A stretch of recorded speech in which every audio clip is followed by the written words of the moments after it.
질투심을 잘 느끼는 사람의 특징 5가지.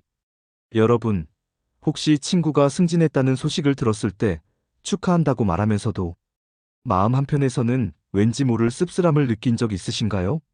아니면 SNS에서 누군가의 행복한 일상을 보면서 좋겠다라는 말 속에 묘한 톤이 섞여 나온 적은 없으신가요? 사실 이런 감정은 너무나 자연스러운 인간의 본능이에요. 마치 우리 몸이 추위를 느끼면 자동으로 떨리는 것처럼 남의 행복이나 성공을 보면 자연스럽게 생겨나는 감정이 바로 질투죠. 하지만 어떤 사람들은 이런 질투심을 더 강하게, 더 자주 느끼는 것 같아요. 마치 감정의 볼륨이 다른 사람들보다 더 크게 설정되어 있는 것처럼 말이에요. 오늘은 바로 그런 사람들의 특징에 대해 이야기해 보려고 합니다. 혹시 여러분도 이 중에 해당하는 부분이 있는지 한번 체크해 보세요. 첫째, 늘 비교하는 사람부터 살펴볼게요. 이런 사람들의 머릿속에는 마치 엑셀 시트가 하나 있는 것 같아요.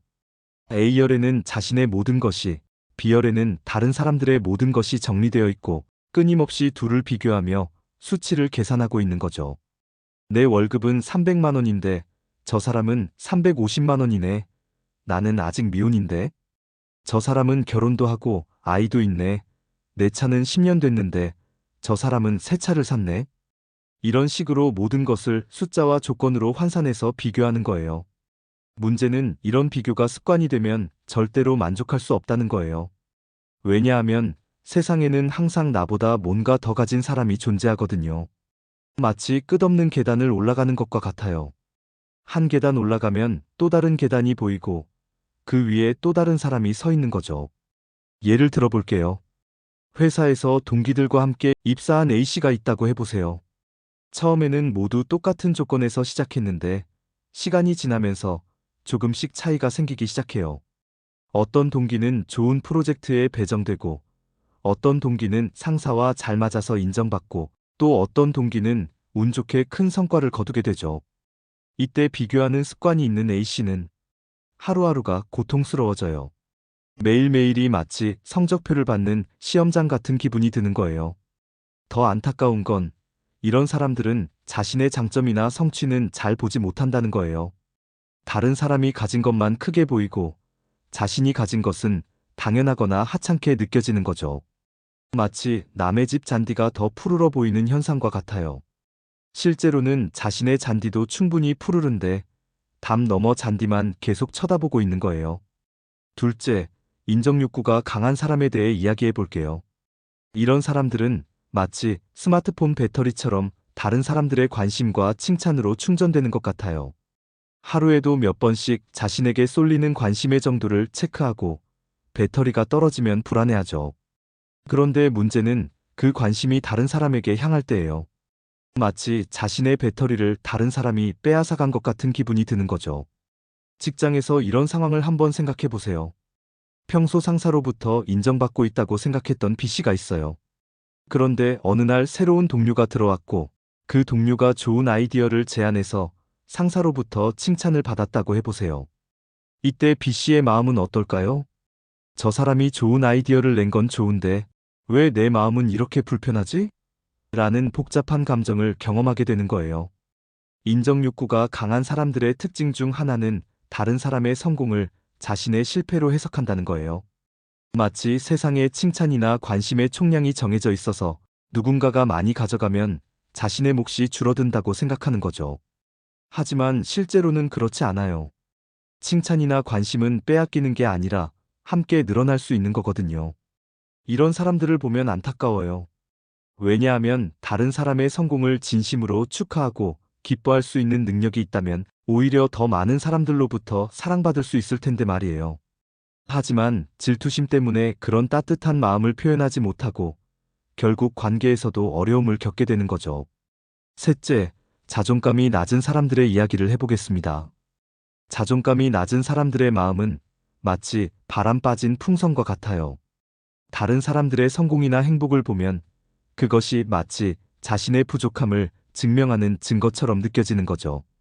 저 사람이 저렇게 잘 나가는 걸 보니 나는 정말 별 볼 일 없는 사람이구나라는 생각이 자동으로 떠오르는 거예요. 이런 현상은 정말 안타까워요. 실제로는 다른 사람의 성공과 자신의 가치는 전혀 별개의 문제인데 마치 연결된 것처럼 느끼는 거거든요. 예를 들어, 친구가 좋은 대학에 합격했다고 해서 내가 바보가 되는 건 아니잖아요. 친구가 연애를 잘한다고 해서 내가 매력 없는 사람이 되는 것도 아니고요. 하지만 자존감이 낮은 사람들에게는 이런 논리적인 생각이 잘 들어오지 않아요. 감정이 먼저 앞서기 때문에 머리로는 이해해도 마음으로는 받아들이기 어려운 거죠. 마치 안개 낀 날 운전하는 것과 같아요. 길이 있다는 걸 알지만 눈에 보이지 않으니까 불안하고 두려운 거예요. 특히 이런 사람들은 다른 사람의 장점을 보면서 자신의 단점과 비교하는 경향이 있어요. 친구의 외모를 보면서 자신의 외모 콤플렉스를 떠올리고 동료의 능력을 보면서 자신의 부족한 점을 생각하는 거죠. 하지만 이건 정말 불공평한 게임이에요. 왜냐하면 다른 사람의 최고의 모습과 자신의 최악의 모습을 비교하고 있는 거거든요. 넷째, 소유욕이 강한 사람들을 살펴보겠습니다. 이런 사람들의 세계관은 정말 독특해요.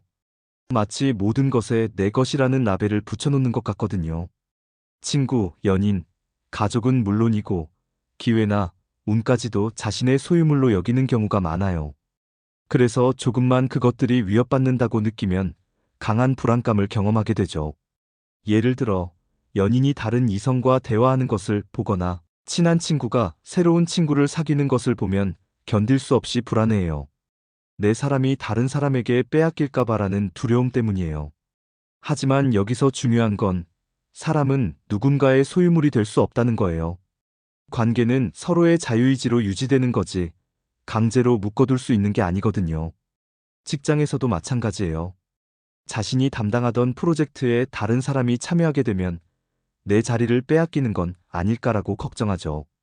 승진 기회가 있을 때도 원래 내 차례였는데 라고 생각하면서 다른 후보들을 경계하고 질투하게 되는 거예요. 소유욕이 강한 사람들의 또 다른 특징은 제로섬 게임 사고방식이에요. 누군가가 얻으면 반드시 누군가는 잃는다고 생각하는 거죠. 하지만 실제 세상은 그렇게 단순하지 않아요. 여러 명이 함께 성공할 수 있고 모두가 행복해질 수 있는 상황이 훨씬 더 많거든요. 이런 사고방식 때문에 소유욕이 강한 사람들은 다른 사람의 성공을 진심으로 축하하기 어려워해요. 마치 자신의 몫이 줄어드는 것처럼 느끼기 때문이에요. 하지만 실제로는 다른 사람의 성공이 자신에게도 긍정적인 영향을 줄 수 있는 경우가 많아요. 친구가 성공하면 좋은 조언도 받을 수 있고, 동료가 승진하면 팀 전체의 분위기가 좋아질 수도 있거든요. 다섯째, 실패 경험이 많은 사람들에 대해 이야기해 보겠습니다. 이런 분들의 마음을 이해하려면 먼저 상처받은 마음이 어떻게 작동하는지 알아야 해요. 과거에 여러 번 실패하거나 좌절을 경험한 사람들은 마치 상처받은 동물처럼 방어적인 자세를 취하게 돼요. 세상을 바라보는 렌즈 자체가 조금씩 어둡게 변해가는 거죠. 예를 들어, 연애에서 여러 번 상처를 받은 사람이 있다고 해보세요. 주변에서 연인들이 행복해하는 모습을 보면 처음에는 좋겠다라고 생각하다가도 곧 어차피 얼마 못 갈 거야. 나는 왜 항상 안 될까라는 생각이 따라오는 거예요. 이건 그 사람이 나쁜 사람이라서가 아니라 자신을 보호하려는 방어기제가 작동하는 거예요. 직장에서도 마찬가지예요.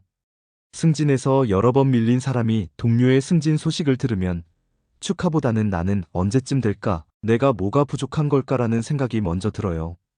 그리고 시간이 지나면서 이런 생각이 저 사람은 운이 좋아서 저 사람은 줄을 잘 서서라는 식으로 변해가는 거죠. 실패 경험이 많은 사람들의 특징 중 하나는 성공에 대한 믿음이 약하다는 거예요. 좋은 일은 다른 사람에게만 일어나는 것이라는 생각을 무의식적으로 하게 되는 거죠. 그래서 다른 사람의 성공을 보면서도 진심으로 기뻐하기보다는 자신의 운 없음을 더 강하게 느끼게 되는 거예요. 하지만 여기서 중요한 건 실패는 끝이 아니라 과정이라는 거예요. 많은 성공한 사람들도 수많은 실패를 경험했거든요. 다만 그 실패를 어떻게 받아들이고 극복하느냐가 중요한 거죠. 질투심에 휩싸여서 다른 사람의 성공을 부정적으로 바라보기보다는 그것을 자신에게도 가능한 일이라는 희망의 증거로 받아들일 수 있다면 얼마나 좋을까요? 이런 5가지 특징들을 살펴보면서 느끼는 건 질투심이라는 감정이 참 복잡하다는 거예요. 단순히 나쁜 감정이라고 치부하기에는 너무나 인간적이고 때로는 우리를 발전시키는 동력이 되기도 하거든요. 문제는 이 감정을 어떻게 다루느냐예요. 질투심을 느끼는 것 자체는 자연스러운 일이에요. 마치 배고플 때 음식 냄새를 맡으면 자동으로 군침이 도는 것처럼 다른 사람의 행복이나 성공을 보면 자연스럽게 생겨나는 감정이거든요. 중요한 건 그 감정을 인정하되 그것에 휘둘리지 않는 거예요. 예를 들어 친구의 승진 소식을 듣고 순간적으로 질투심을 느꼈다면 아, 내가 지금 질투를 느끼고 있구나라고 인정하는 거예요. 그리고 이 감정이 생기는 이유가 뭘까? 라고 스스로에게 물어보는 거죠. 혹시 내가 인정받고 싶어서인지 아니면 내 능력에 대한 불안감 때문인지 차근차근 생각해 보는 거예요. 그 다음에는 그 감정을 건설적인 방향으로 활용하는 거예요. 친구가 저렇게 성공할 수 있다면 나도 할 수 있을 거야 라고 생각하거나 나는 어떤 부분을 더 발전시켜야 할까라고 자기 개발의 동기로 삼는 거죠. 질투심을 파괴적인 감정이 아니라 성장의 에너지로 바꾸는 거예요. 또 하나 중요한 건 다른 사람의 성공을 나의 성공처럼 기뻐할 수 있는 능력을 기르는 거예요. 이건 정말 어려운 일이지만 연습하면 할 수 있어요.